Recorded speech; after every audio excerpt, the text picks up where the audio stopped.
Doho ma JKIA mochung'ne winjo buche mag yedhe makelo mero ng'ado mondo mi med geng'ne Nancy Indoveria gi Konzo mabende ong'ere kaka Mathe Wa Ngara kod achije moko ariyo moyang kaka David Ochieng Okoth kod Christopher Dipo Ochieng mano magi gi bunde 6 mag nyasore mane ongiromo $5.6 e alwora ma Juja e kaunti ma Kiambu.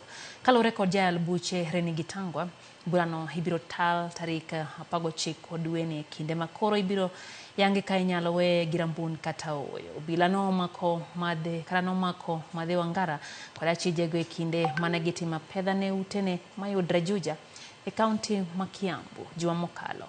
Mathe Wa Ngara nomaki kendo dweche 8 bang' ne weye kod rambun mar $1,000,000 bang' ne make motelo kod kilo 100 mag nyasore kod omenda ma chieng' maromo $13,000,000.